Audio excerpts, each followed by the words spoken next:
Hi, everybody, and welcome to the Friday edition of Moohead Radio. I'm your host, a big and furry bovine. Just one guy joining me today, and that's Rick, the God-fearing, honest one. And hell yes! Oh, sorry. And this is what we have. This is the lead-in. This is a pre-game show, an analysis of what's going to happen on Sunday. Damned if any of us really know exactly what's going to happen, but we have. It'll be interesting to see what occurs. Brian's in the chat room. Hi, how you doing? We don't have very many people hanging around today, and I'm not exactly sure why that is, but maybe there's a hurricane that's overwhelmed northeastern Ohio, besides the anticipation of the Cleveland Browns. I think that what we want to do today, I'm kind of handling this in a little different way this year. First of all, I got to get another attendee in here as people show up late. Nothing new about that. Here comes Bronk from merry old England. He's going to be joining us as well.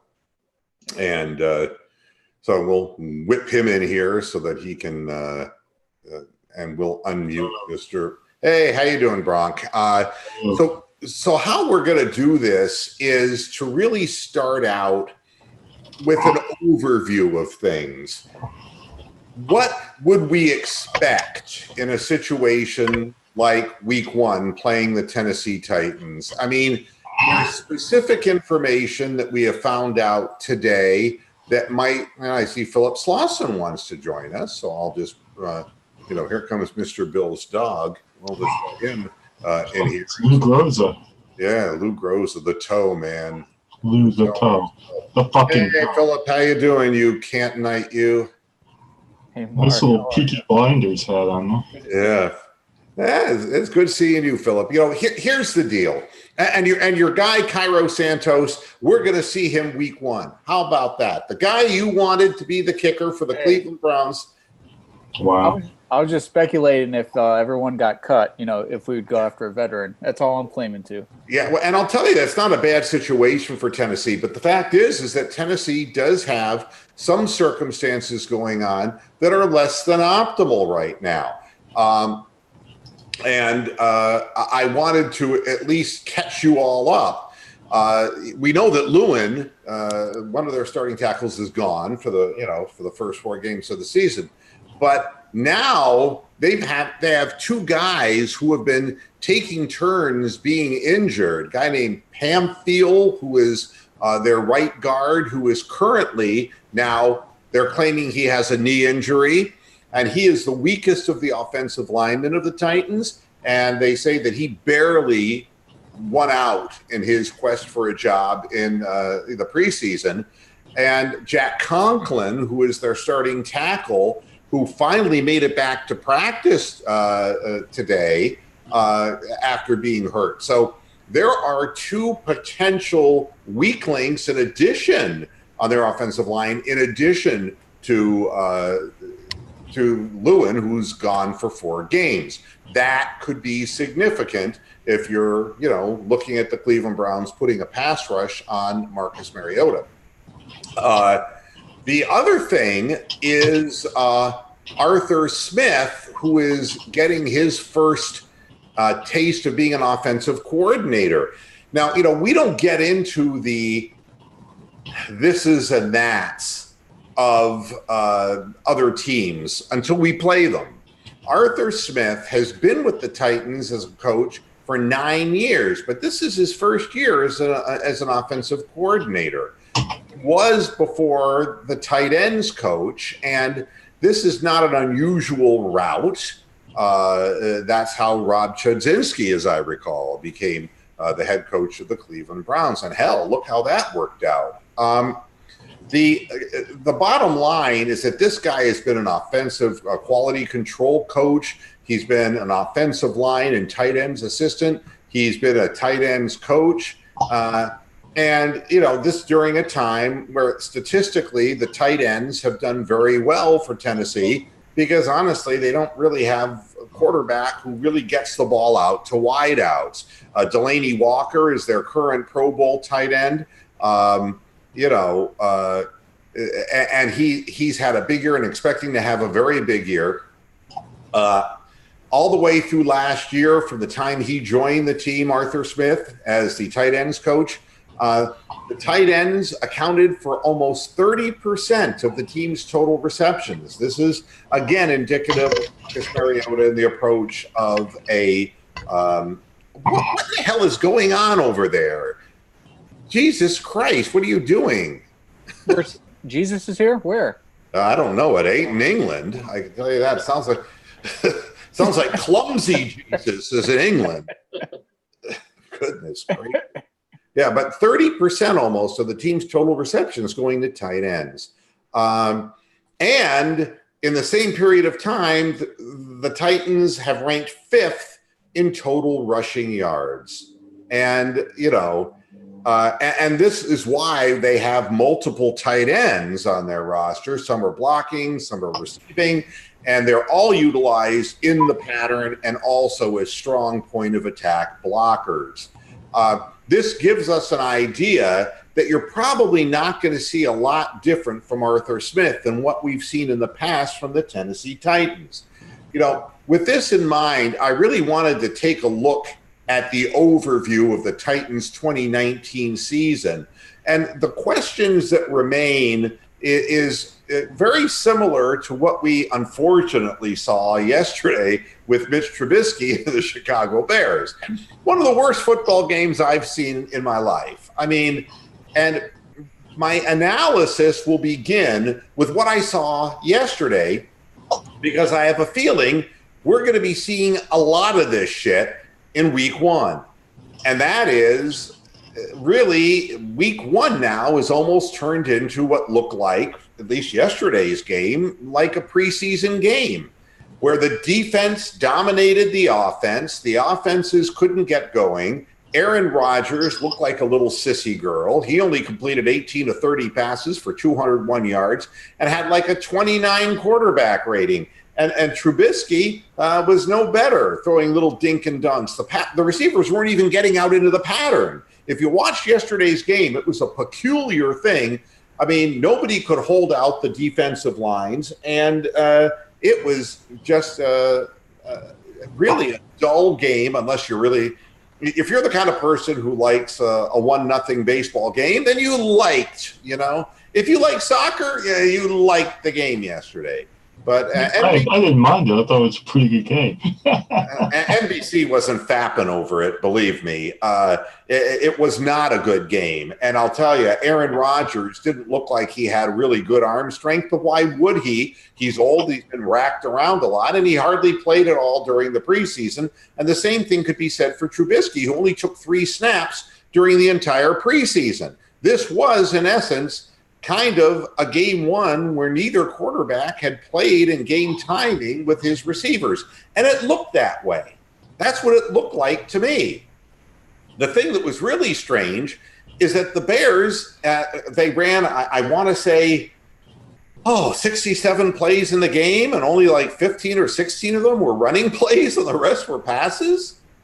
I mean, the whole thing was upside down. Nagy, the coach of the Bears, took responsibility for that, which you don't want to hear if you're a Bears fan. But the questions going into the Bears was, could their offense do enough while Khalil Mack and company were doing their thing defensively? Well, the defense held their end up, but the offense didn't. This is a similar thing with the Tennessee Titans. The Titans offense, can it do enough to get back into the playoffs where they were 2 years ago? This is really what it comes down to.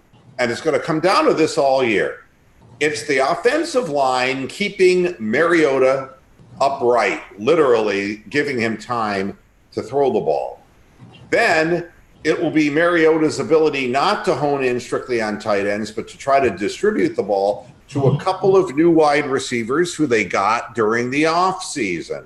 And as always, it's Derrick Henry. Derrick Henry. The running game is a real brutal weapon that the Titans have. And they're, with Mike Vrabel as their head coach, very physical football team.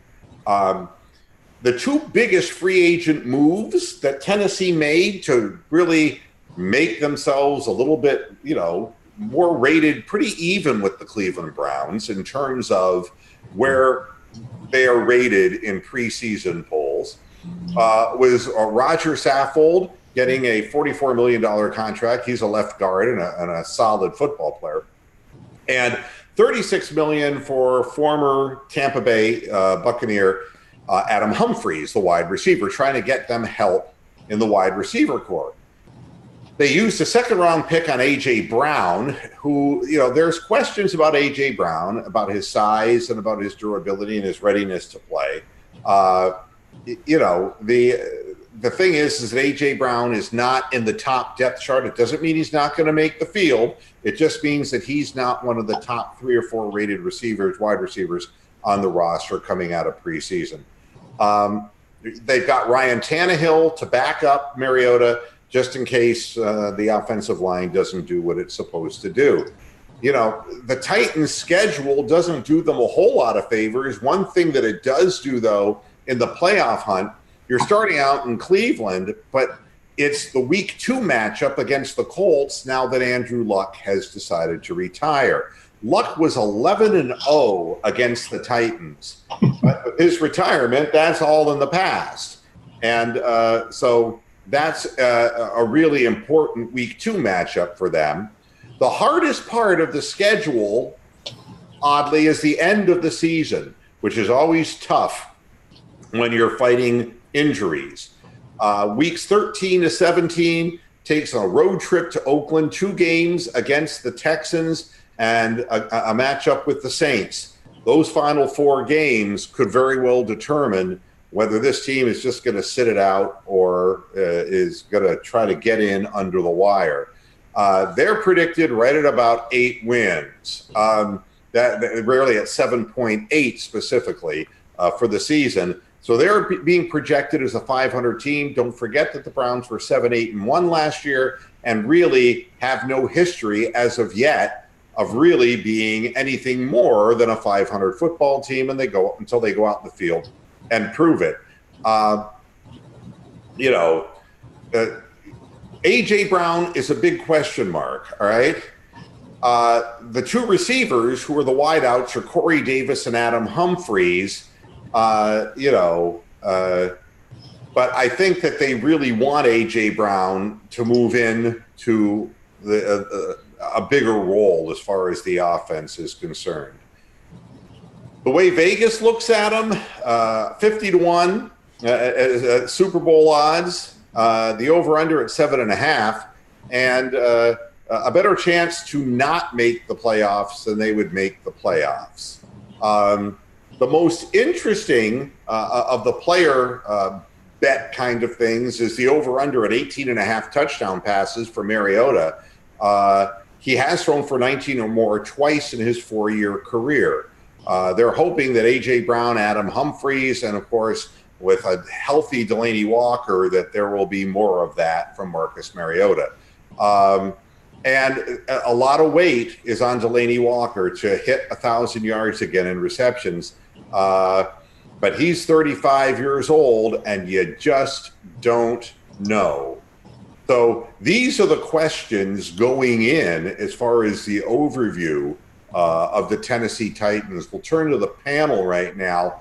I want to ask you guys specifically, what do you guys feel about the Tennessee Titans? What is the thing that concerns you versus the thing that you're really, comfortable with? We'll start with Rick. Well, just based on what we did last year, if Derrick Henry gets loose, we definitely have to become better tacklers than we were last year. We were just horrible at tackling. And Henry's one of those guys who I believe he's like second in the league in most yards after first contact. So you may hit him, but he's going to still keep going. So we got to wrap him up, and then if we can keep him pinned down and maybe pressure Mariota and keep him in the pocket, that'll improve our chances greatly. Hi to Rox, who's going to be cutting out early today. I understand you're going to a high school reunion. I am going to a reunion tonight. Oh my God. You know First what night of the party. Woo woo. you know what that means, don't you? What does that mean? It does not mean that. Oh, okay. Well, I mean, it might mean that, right? Those 5-year reunions are exciting, you know. What year is it? What year is it for 30 your years. 30? Mm-hmm. You young pup. Yeah, gosh almighty. It's like archaeological African American ruins. What you said, Rick, about Derrick Henry is true. 2.85 yards after contact. And that makes you a little worried when you're talking about Joe Schobert. Philip, what do you think? What do you think of the Tennessee Titans? What concerns you the most about them? Probably their defense. Their defense is so solid. I think they're a power running team, obviously, to set up the pass. If you put a good quarterback on this team, they would be a lot better. I think they'd be like a next level team. But I don't like Mariota as a thrower, and that's really all I have to say, I guess. But I just think they're a middle of the pack team because the quarterback's middle of the pack. So, it's interesting because from a statistical perspective, the defense, I want to say, gave up the third fewest points in the NFL last year. And the Browns actually had the second most takeaways with the defense last year. So it makes for an interesting contrast. But I think that it's safe to say, based on the past, that the Titans have a very rugged defense and are very unyielding. Bronk, what concerns you about the Titans? Well, I just want to see Nick Chubb be given the ball early and often and to see us run well. If we can run well, we'll win this game by at least 2 touchdowns. If we can't run well, then it's going to be a low-scoring game, not too much different from the game that we saw last night. Now, the other thing that I'm concerned about is how we are going to play the back end of our defense, whether we're going to have a bunch of safeties out there or whether we're to put like 8 guys in the box and jam their receivers and force them to try to, make Mariota beat us with the tight end and throw into the running back and throwing bubble screens and shit. I think we should win this game, and I think we should win it by going out and pounding them early and getting a lead, and then they try to come back. We're going to stuff them. This isn't a concern of mine. During the preseason, and I know you're going to say you can't tell everything by preseason, but the Browns' offensive line appeared to be better at pass blocking than run blocking. And there seemed to be a lot less, get rid of that doll. You're not bringing that to the Pregame reunion, I hope. Good God almighty. It's like a 30-year. It's a different one with clothes on. Oh, so she is going with you. She's not going with me, but, she's dressed for the party. I thought it was like a lesbo date. Does she got the sexy underwear underneath that, like the thong going on underneath? She has no drawers underneath. She's going.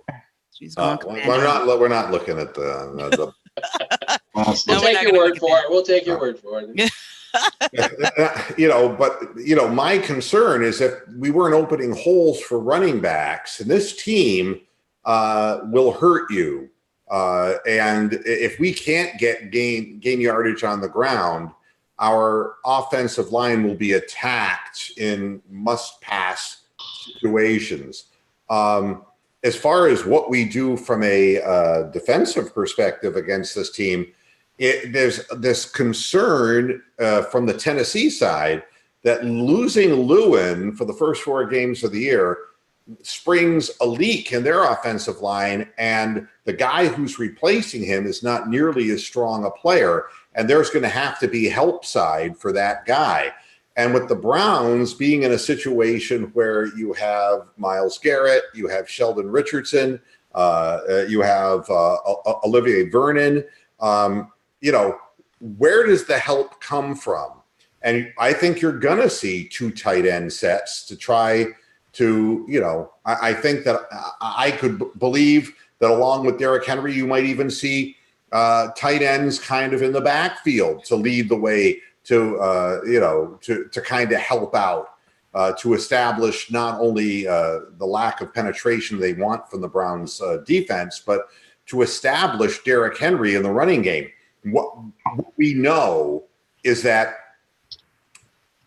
Baker Mayfield didn't really practice very much with his wide receiver core. And there were question marks last year about his chemistry with Landry. Now there are even more questions about OBJ and a lack of chemistry between the two of them.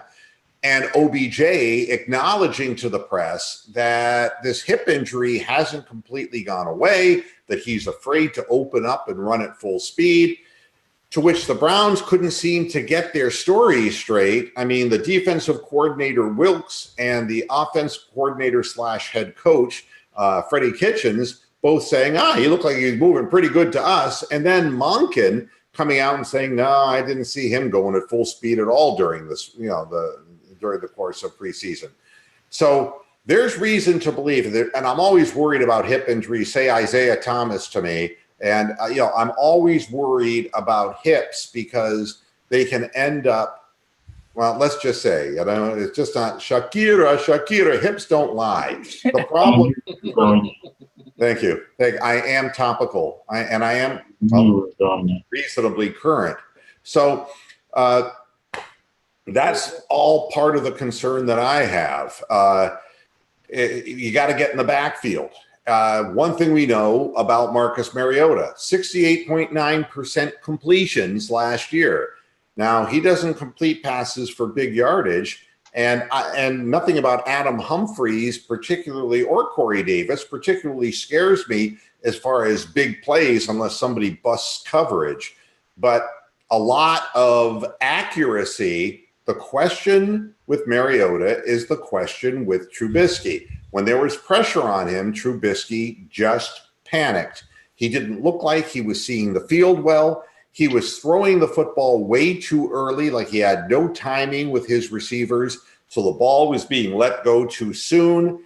The ball was getting to points before the receivers were, if that was maybe because the receivers were being chucked at the line of scrimmage. I don't know. All I know is Mariota is a far less quarterback with pressure on him. He did run for 312 yards last year, but I don't think they want him running with the football because that's a good way to get yourself knocked out of a game. So those things initially concern me. The whole story with OBJ concerns me. And looking at the Browns from an overview perspective, like we just did for the Tennessee Titans, with the receivers they have, how are they going to share? How are they going to share the ball? I have a question real quick. Have you heard Jim Donovan's multiple claims on his show that everything's going to be run through Nick Chubb in the running game, that Freddie's really set on that? Well, I believe everybody goes into a season and a game. We've heard this a gazillion times before, being in the AFC Central, that you have to control the line of scrimmage. And then we go out and throw the ball 55 times. I mean, I sit here and watch it year after year. I'll believe it when I see it. The fact of the matter is if you're not gaining ground on yardage on the ground, and if you're getting stuffed and you're being forced into obvious pass situations where they can put in defenses that counteract what we're trying to do, that's going to keep this game low scoring. If this game in any way resembles yesterday's football game, we're in big trouble because we have to put points on the board to force Mariota away from the Derrick Henry, bump and grind kind of offense that they run. You want to get ahead of these guys and put them in the rearview mirror and have them try to catch up to you. It's a challenge. It's a real challenge. So I guess, and I'm not questioning what Donovan's saying. I think that is an intention. But if you're just getting smothered in the first quarter at the line of scrimmage and just punting away, and you're allowing them to kick field goals or get a touchdown here and there, and get that 7 to 10 point lead against you, then they know you've got to throw the ball. I've seen abandonment of running games so many times from this organization. I'll believe it when I see it. With Beckham and Callaway out, it's going to be hard to throw it over the top. What I would guess, and so it might look like last year's offense more so than this new offense. Well, Beckham's not out. Beckham's going to be playing. He claims he's going to be playing at full speed, but by his own admission, he said, I'm going to do everything I can, whether that's 80, 90, or 100%. And it doesn't exactly inspire confidence, right? Yeah. I'm wondering how new the Monken offense will look, and maybe more up tempo than last year's offense, but it's pretty much everybody's the same other than Beckham. I think that what you want to do is, if you have identified a Tennessee defensive package that you want to keep on the field, you might see some hurry up. You might want to see some no huddle kinds of stuff during the course of the game. If you feel you have an advantage with what they have out on the field, the question of sharing the ball is preceded by whether Odell Beckham can get down the field and whether he is going to be playing a meaningful role, or whether he is just going to be a decoy or whatever. We're going to find that out come Sunday. Jarvis Landry, we've got Higgins, we've got Landry, and we've got Njoku. It will be interesting to see how wide open the Browns choose to play and what kind of chances they're going to take, and whether they feel they can pick on the secondary, because from what I can see, the offensive front of the Browns versus the defensive front of Tennessee should be Tennessee's advantage. And the way you offset that is by throwing the football, not by running it. Again, to say we're going to run the football sounds really great in principle, but it keeps the clock running, it shortens the game, and it keeps the score closer. I don't want to be in a close game against the Tennessee Titans. They historically win those games. Also, we have two unknown kickers. We've got Austin Seibert, and like I said in the beginning of the program, Ryan Succop's gone. He's on injured reserve, and so they had to go out and get Cairo Santos, who the Tampa Bay Buccaneers, as I had said a couple of weeks ago, we're going to let him go so that Gay would be their new kicker in Tampa Bay. Here, we're close to where I live. I was watching that battle, and I too was looking at Cairo Santos, because he has a career make figure of 83.7%. His problem has been health, and the question is whether he can still hit the long field goal after all of the tears that he has had in his leg and his kicking leg. It's going to be an interesting thing, but in a close game, at least Cairo Santos has experience, as opposed to Austin Seibert, who has nothing as far as experience in a close football game. A close game spells the advantage of the Tennessee Titans, and you just don't want to go there. Of course, from an overview perspective, Baker's second year, we'll see how he, molds his game his second year in. We know about Sheldon Richardson. He's there to beef up against the run. Olivier Vernon, who looked explosive in the preseason. Kareem Hunt, who's not a factor until week 9, if then. And of course, the presence of Myles Garrett, along with Sheldon Richardson and Olivier Vernon, to try to put pressure on Mariota, who will be getting rid of the ball quickly. And there's going to be just a lot of rub patterns, and a lot of things are going to kind of dump down over the middle. And I've seen this team play, and the accuracy of the quarterback is the strength. But if the longer you get him to stay in the pocket and confuse him, I'm trying to think what quarterback he kind of reminds me of. I think he came out of USC. Mariota. Yeah. Oregon. I'm sorry. Ohio State whipped their ass. I'm sorry. I was thinking of a different guy. Yeah. Yeah, well, he kind of looks like a USC kind of guy.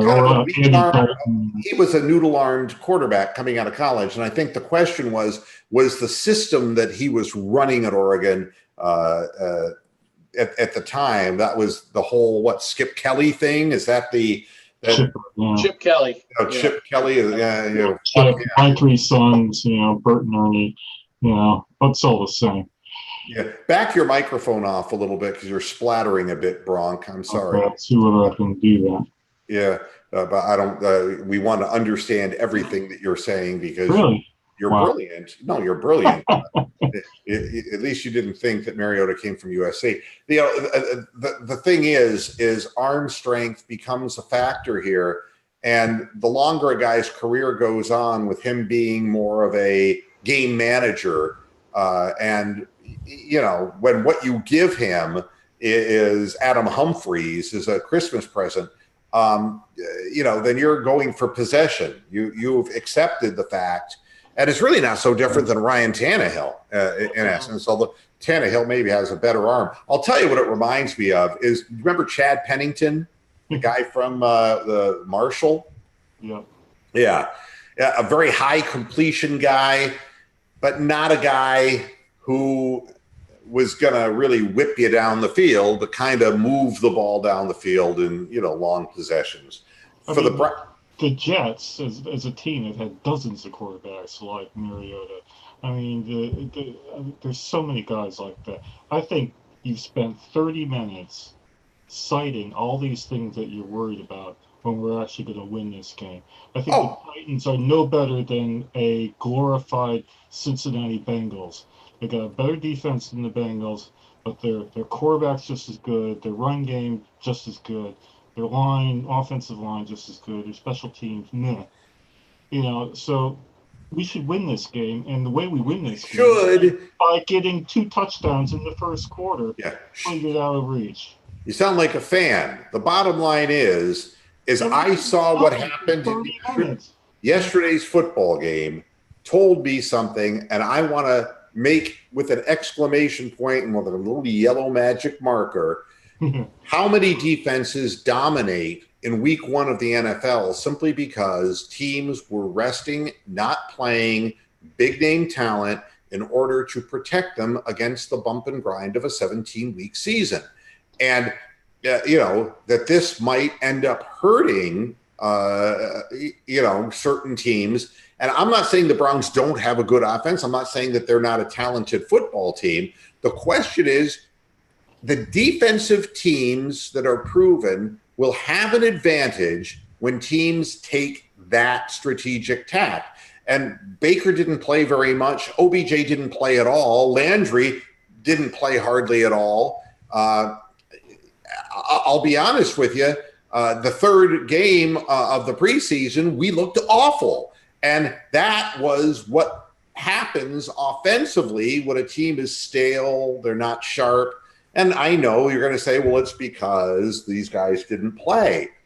But he hasn't been throwing to them in real time with a rush on, and there isn't a chemistry that's been developed yet. We'll see. We'll see what happens. I'm just pointing out. The one thing you haven't pointed out yet is the big X factor in these first games of the year is how many penalties are going to be called. Is the referees going to focus on shit this year that they didn't focus on any other year, and we don't know what they're going to call, or they're going to be guys holding when they thought they were holding last year, and now it's going to get called this year?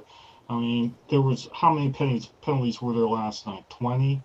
And some of those were ticky-tacky. Some of those were very good penalties because they stopped their quarterbacks from getting fucking killed. So, last night was not a representative game of the NFL because the Bears defense is like the fucking Bears from 1985. That's a really good defense. Yep.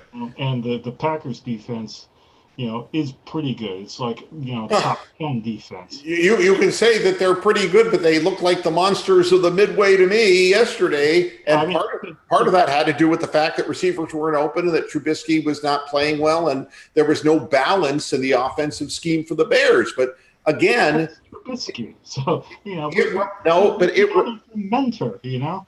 It reminded me of what preseason games look like when the defense is more ready than the offense. Now, the Browns, the projection of the total wins is 8.4. All right.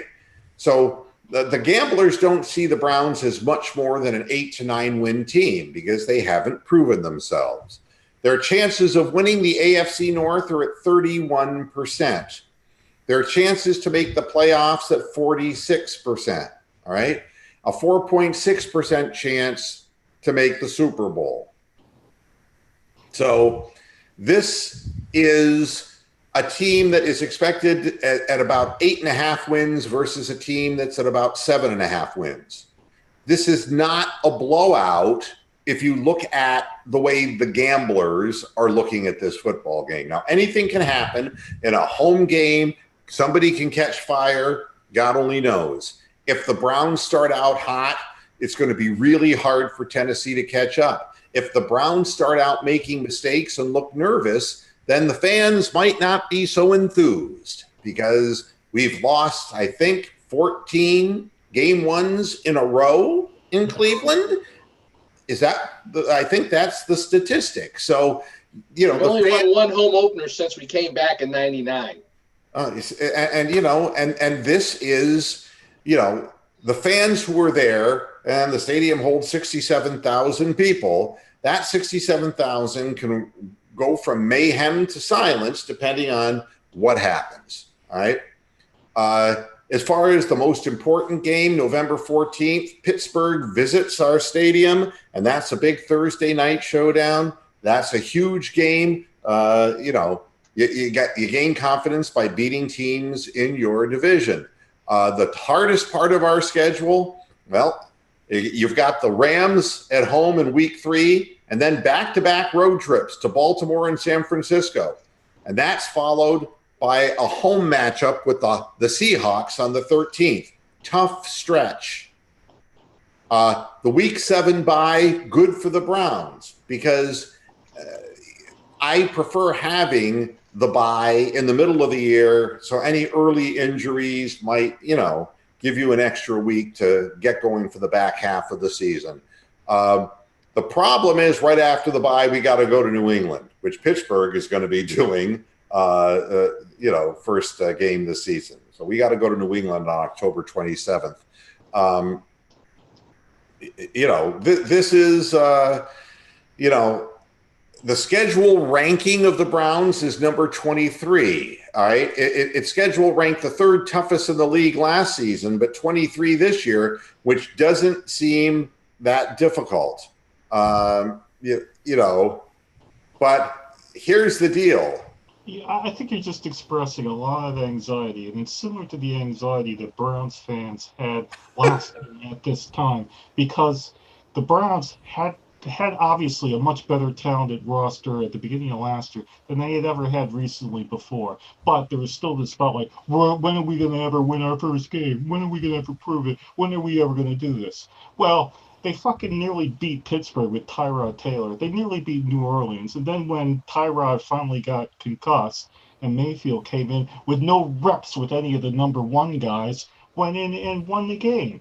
So I think you're really being anxious and anxiety. No, I'm being analytical and explaining what the hurdles are going to be. I think fans going in thinking that the Cleveland Browns, there was one beat reporter for Cleveland.com who picked the Browns to go 13-3, and the guy is smoking weed. There is a lot of hype about this team, and nobody's more excited about this team than I am.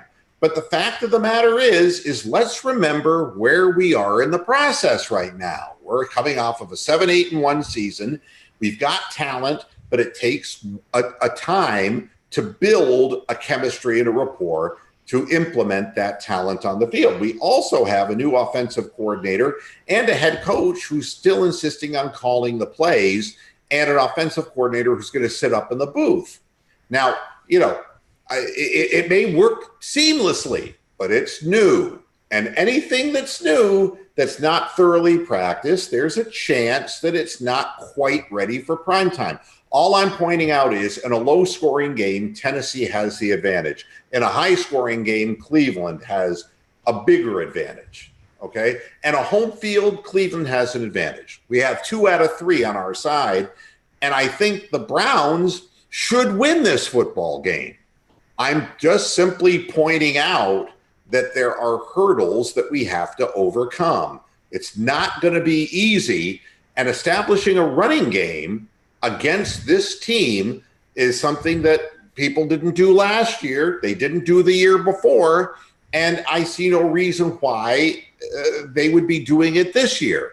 I think that Nick Chubb is a remarkable running back, and I think that if we can get one-on-one receivers to beat their defensive secondary, there's going to then be opportunities to run counter plays, to run misdirection plays, to get Nick Chubb away from all the traffic in the middle, and he could break off something big. The weakness in Tennessee, if there is a weakness, is going to be whether our offensive passing game can take advantage of man-to-man coverage, because they cannot go into the Cleveland thinking, well, OBJ is half crippled. They can't do that. They have to account for Jarvis Landry. They have to account for OBJ. And that means that the Browns have to have Higgins and Njoku have good, solid games. That's what it means. And Rox took off because she's ready now. She's ready for her 30th high school reunion. I can see them using Chubb like Dallas uses Zeke, not to that extent, but with the short passing game, the screen game, taking all the reps that Duke got last year, plus the running. I mean, he can do it all. So I put him right under Zeke. And one of the things, Pharaoh Brown was talking, he goes, everyone's a Browns fan now. And this is, what you want to guard against in all of this is that a lot of the hype that comes with expectation. And then when the season begins, you live up to it. One thing that I do know is that Baker Mayfield is afraid of nothing, and he isn't really caring less about what the pundits are saying. The rest of the team, you're going to get greased by a lot of people, and they got to keep their nose to the grindstone, and they got to play like a team that's hungry. And we're going to find out the very beginning of the game when the hitting starts, where the Cleveland Browns are at. But so it would seem that everybody has suddenly become a Cleveland Browns fan. But so that Christian Kirksey and Baker Mayfield and Charlie Hewlett are the team captains this year, so you'll see them on the coin flips at the beginning of games. So who's going to be the inactives? I don't have that information. I just know that the injury report showed full participation from OBJ was, a full participant in practice. And who is the other one who? Taki is like the one who's been sort of hurt. Yeah, Taki is the one who the hamstring, which is questionable in this game. I don't know who the inactives are going to be. I know that come week 1, it's going to look like the depth chart does. I think that people say their way up or down. There's those 6 guys that we got on waivers we traded for like last week. So I imagine like nearly all of them will probably be inactive, plus whichever quarterback they want to sit, like Stanton or Gilbert or whatever. And then maybe if Taki's still hurt, that's what I think is going to happen. And then another thing that really I'm hoping for is that Baker finishes what he started in the preseason, and that's not to be afraid to check down. Everyone's looking for the big play downfield. Everybody's looking for OBJ to make a deep reception. And, throwing the ball to Dontrell Hilliard and Nick Chubb is not the worst thing in the world. You really want to keep this team on their heels. And if the Browns passing game is a threat one-on-one to them, I can guarantee you they'll give up underneath again to keep the score close. That is going to be what their goal is in this game. Vrabel And as far as that goes, Arthur Smith, these are not offensive geniuses, folks. These are not people. I mean, these are people who it's very, very similar to what we've seen from other offensive line and defensive line coaches when they become head coaches and offensive coordinators, is a very conservative approach. And I think you're going to see that from Tennessee. It's going to be harder to get turnovers for the Browns defense unless we can pressure the quarterback, because those short 68.9% completion passes, we hope that they can get a few holding calls against our storming defensive line, and we hope that we can get a little bit of dropping people in the backfield, so they, anything that puts them in a 3rd and 7 or longer is something that, it lowers their chances of winning the football game and keeping the ball driving. So one guy from Cleveland.com says the Browns will go 10-6 in 2019. The other guy is saying 13-3, and I just, I think it's a little bit early to say what we're actually going to do. But Mr. Fergus in the chat room is wondering how the refs will be, either decent or complete scum. Do you have a reading on how do you think the refs will be? Will they cheat us out of 4 games like they did last year? Well, this is not something that anybody really controls. What I'll tell you is this. As the first 4 games of the season goes, so go the calls with you or against you. And, I'm watching the Cleveland Indians and the wheels falling off the Indians, and I'm watching opposing pitchers' strike zones going, expanding. Exactly. And I mean, it's just the way things are. It's called kicking a horse when it's down. And, if the Browns, the hype team in the NFL, comes out and they're 1-3 after 4 games, you can bet that misery is going to be heaped on by officiating crews. If, on the other hand, the Browns come out and live up to their promise, you're going to start seeing calls that you've never seen before that go in our favor. This is the momentum factor. It's kind of like I remember the Cavaliers getting horrible calls, and LeBron came back, and it's like, and the next thing you know, it's like, wow, we're getting calls again, That's the way it's going to be in the NFL too. So the Browns, everything they have to prove. I'd say the silver lining we haven't talked about is that depth on defense. They are so deep on defense now. On the defensive line especially, yes. And the offense is kind of deep. I think it could be better, but the whole point, right, is to get more possessions from Mayfield. And that defense is just so – there's no weak – if a starter goes down, there's no obvious weak link anymore. I mean, someone gets thrown in and we have a chance. So, we're not relying on Peppers. We're not relying on Kindred Spirit. We're not relying on Calhoun. Yeah, but remember, in a 4-2-5 defense, what we're going to try to do is we're going to try to dedicate extra men to stopping the run. I mean, we've got guys like Jannard Avery. We've got guys who are big linebackers, okay, who double as defensive ends. We're going to do what we can to penetrate to stop the running game. But they like to throw to tight ends, and that's going to be linebackers in coverage, which we're not very good at. And, they're going to try to attack the weakness of the team, the Browns. That's linebackers and pass coverage. In space, Christian Kirksey, I wouldn't give you a plug nickel for, and Schobert is a little bit more athletic, but he's not going to bring down a big man. If he has to go up mano a mano, he's going to get manhandled, even by a 35-year-old Delaney Walker. So, again, this is matchup stuff. And what you want to do is, if you get them in 3rd and longs, they'll gladly throw the ball underneath, not get the first down, and turn it over to their defense. That's what they want to do. They want to win the battle of field position. That's what they want to do. That's, and they eventually kind of slowly drag their heels toward the.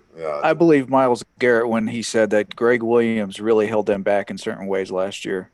100%. And I think Wilkes is going to turn some guys loose that were handicapped and handcuffed last year. Oh, I think without a doubt, the defensive line doesn't worry me. What I have concerns about more than anything about the Browns defensively is linebackers and pass coverage, and then we're going to see how Demarius Randall plays year 2. There is a new defensive scheme in place. We'll see. I don't think you're going to see the ball hawking that you saw last year, but I'm hoping that we don't give up radical gap space on the defensive side, needlessly guessing, going after turnovers instead of stops. I hope that we have a higher percentage of 3-and-outs this year, because we didn't seem to get many of them at all last year. And I hope that we don't have a bend and not break kind of philosophy. I hope that we are a real, like we saw yesterday's football game, and a point of attack defense. And I think that is Wilkes' intention. And I think he's got more defensive linemen who are athletic, quick, and explosive than what we've had in the past. I think Greg Williams' intention was to blitz more, but quite honestly, the linebackers that he had at the time, Jamie Collins and Schobert and Kirksey, they're not athletic enough to always burst through the line on blitzes. And the defensive secondary was weak enough than giving big cushions that we couldn't run safety blitzes. So, we'll see how the personnel opens up. Yeah, you're proving my point with, we've critiqued Schobert so many times. Maybe he's more in the game this year, and Kirksey, because they're going to be playing more zone and man coverage. Yep. And not have to blitz, so maybe they'll get those third downs. The game has always been the same. What ruckus you can create with your front four determines what the other 7 guys are able to do.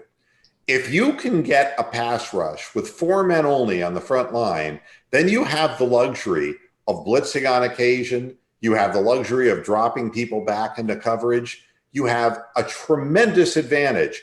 But when your front four, as we've had in so many years in Cleveland, has been consistently stuffed at the line of scrimmage, and you have to run sellout blitzes, and then the blitzes are being run by not very athletic players, the quarterback still has time to get rid of the ball and find an open receiver.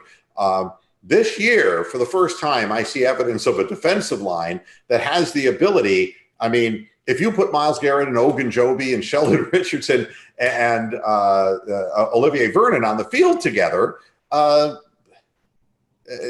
one of them's going to get into the backfield, or one of them's going to get held getting into the backfield. And if Devereaux Lawrence comes in, and that was one of the guys on the injury list that he's been kind of suffering, and I think he fully participated in practice as well. And if you're expecting more penetration from a guy like Ogunjobi this year, and you can spell him with a Devereaux Lawrence and maybe not lose a hell of a lot, that becomes huge as far as, being fresh on the field all the time and penetrating and force them. What I want to see, and the thing with Derrick Henry and all running backs of his ilk, it was especially true of Jerome Bettis, guys who are battering rams, who are yardage after contact guys, is that they have to get a head of steam up. If you could force them to run east-west, it's a completely different ball game than when they're going north-south. And if you don't let him build up a head of steam by getting penetration into the backfield, there ain't going to be no 2.85 yards after contact. It's just the way it plays. We'll see how it goes. I've tried to be as analytical as I am capable of being before a football game. It comes down to what we think is going to happen in the game. We know one thing. We know Pittsburgh is playing in New England, and that's going to be a very interesting game. We know that the Ravens have a gimme game, really, in which they're not going to have to worry. I think they're playing the Miami Dolphins, and I don't think that anybody expects that game to go any way but with the Ravens. And then you have Cincinnati, who's going to get beaten up on in week 1. So if you want to start out at, go ahead. They play Seattle, I believe. Oh, that's right. It is Seattle. Yeah. I mean, it's what a crush. Russell Wilson will probably have his way with them. So. Yeah, I think a lot of people are going to have their way with the Bengals this year. So that's been an organization teetering on the line. And, I can see them dropping below 500 this year easily. Let's make our calls for the game. We'll start seeing how Bronk has been so vociferous. What is the score you see in this game? Cleveland 38, Tennessee 12. I think it'll be a close game for 3 quarters, and then we'll blow it open in the 4th quarter. So 38-12. Any weather forecast for Cleveland? It's going to be mild. It's 20 degrees, 68 degrees. Right. 8-mile-an-hour winds from the north. Very Good. not even sunny. So the wind's calm. It's not sunny out. It's like perfect football weather. So when it's perfect football weather, then you expect the team with the more talent and the more desire and the home team to win. You would expect. Philip? You would expect that. Your prediction? 28-21 Browns, just because of the offense, and the first half is going to be knocking the rust off. So, all right. Rick, what do you think? I think we're overdue to finally win an opener, and I think the defense is going to shine. I think Cleveland 24-13. And, that's not very far away from what I was thinking, too. To me, it's easy to look at big plays and saying, Baker's going to make big plays. I'm still, and we're not going to get it with Dontrell Hilliard returning punts. And believe me, we're not going to get big kickoff returns, big punt returns. But there are ways of making big plays defensively. And even if it's not a pick six, you strip the ball from Mariota and get field position for Baker. Baker will, he's bloodthirsty. You give him a situation where he can sniff the goal line. He's a red zone guy. He's a guy, you get that ball inside the 20, you're going to score 7, not 3. So, I think the score that Rick picks is the score I picked for the Browns to win 24-13. My feeling is that there will be a big play made in this game by the Browns. And the only question is, how much are we going to really have to earn this win? In my mind, how long is the game going to be close and in question? And how much stick-to-itiveness and toughness the Browns will have versus a team that is a grind-it-out kind of team. It's an opportunity for the Browns to prove that they have more than just talent. They have grit. And that is, in the AFC North, that's what's going to make all the difference, because the Browns are being picked for 3rd place in the AFC North, all right? They're being picked behind the Steelers at number 1 and the Ravens at number 2. So, grit is going to have a lot to do with this.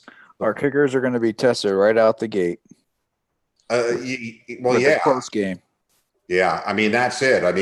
And Seibert will be tested, and I think so will Gillen, be tested. So, around the league, there's a lot of good matchups. Kansas City is going to crush Jacksonville. The Rams should roll over Carolina, all things being what they are.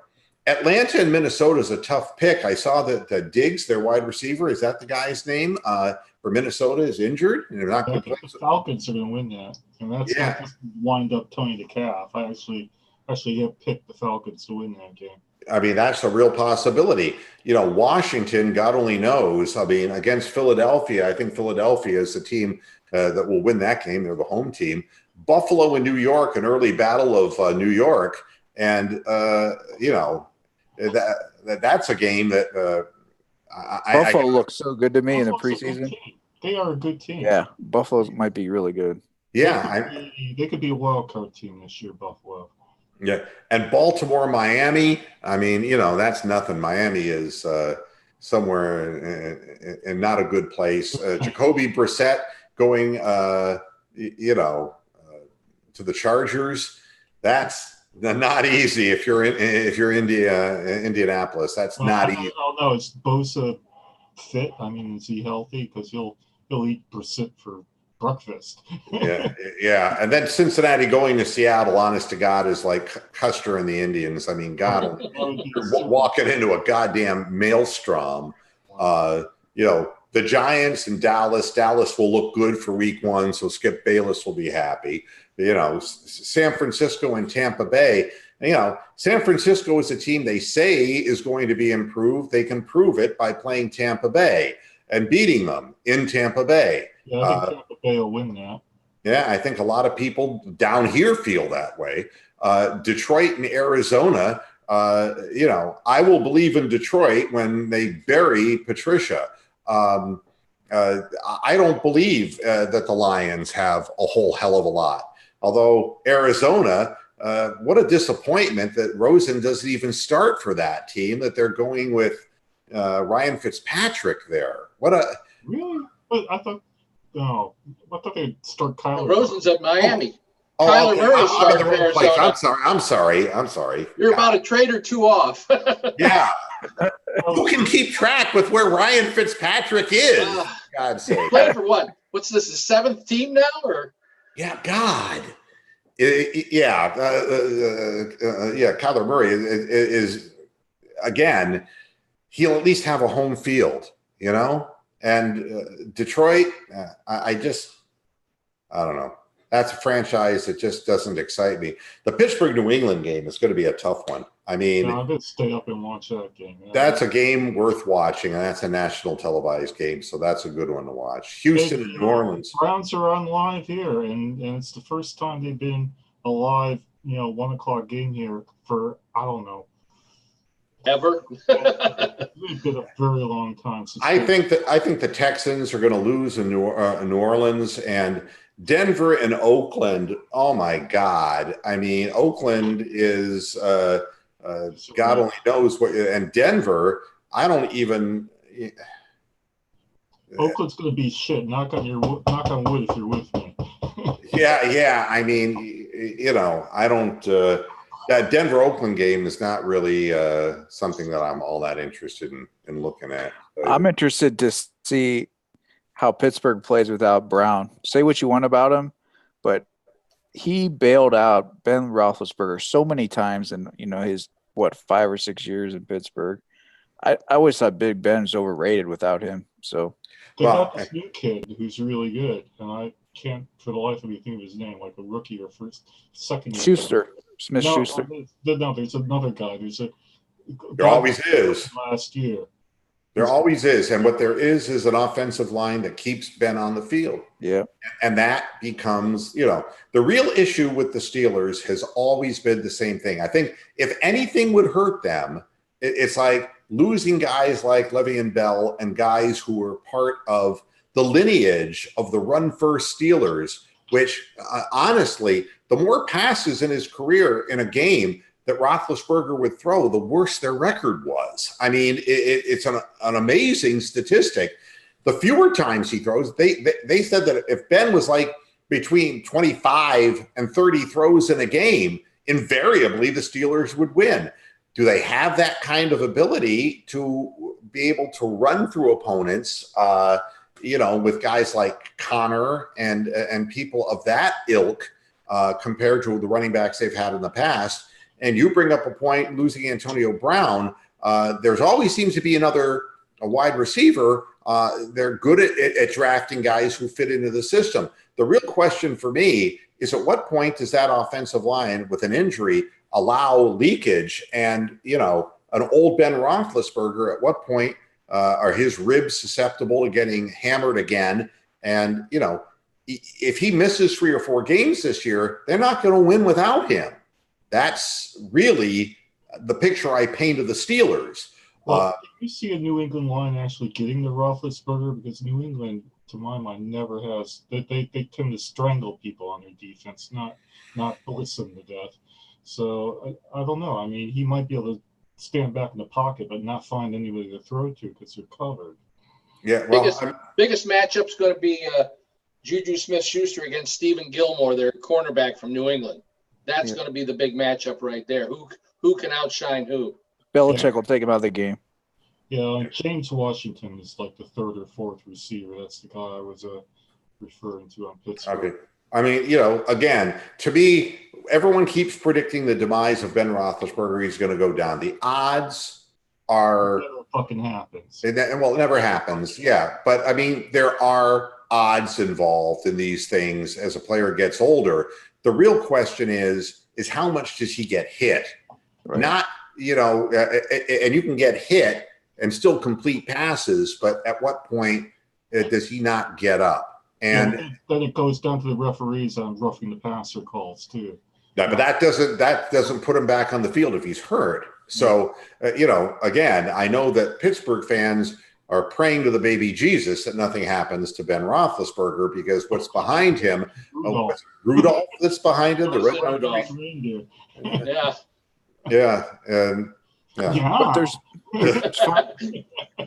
there's finally no one to bail Ben out. There's no Hines Ward to bail him out. There's no Antonio Brown to bail him out.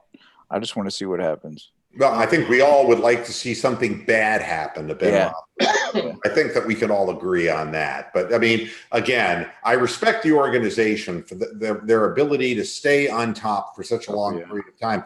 But a lot of that had to do with the fact that the Browns were an easy whipping boy for so many years that were automatically two wins there. The Bengals haven't been great shakes, and that's an easy win there. And, so the Steelers, now there's more competition within the division, and, there's as good a chance that we get swept by the Steelers or the Steelers get swept by us. The balances are starting to even out in the division. So, we'll see what happens. I'm going to be with you at halftime and on the post-game show, and I'll have the addresses up on email, on the Twitter, and, where you need to go to watch and all of that. And I want to remind everybody that halftime and post-game shows, we're going to have call-ins in the post-game shows, but we're going to do this more of on a call-in basis rather than a panel basis. So the beginnings of all post-game shows are horribly emotional and can be very funny, and I don't want to change that. Because and if we look great, then I want to show complete exuberance, and I don't want to share that exuberance with anyone except the audience. But yeah, you're welcome to do the first invocation of the BCOD of the season. No, I'm not going to invoke anything before the game one. I'm not going to do that, but I will have the White Cow of Hope at halftime and on the post game show. So, BYOB, right? Good or bad? Yeah, and we're going to be doing the shows on StreamYard, not on Zoom, so that people will have an easier link to jump into the show if they choose to do so. Thanks a lot for watching this edition of Moonhead Radio. Wow, is the thunder? God, what would Garth Brooks say? The thunder rolls on the outside. Rolls. Yeah, we gonna get some rain here in Florida. I better get the hell out of here before I get electrocuted. We'll see you. We'll see you again Sunday, probably sometime around 2:30 at halftime, and after the game around 4:00. And hopefully, we'll all be celebrating a great Cleveland Browns performance. Thanks for tuning in, and until next time, hasta la vista, Pastor Heads. Good night.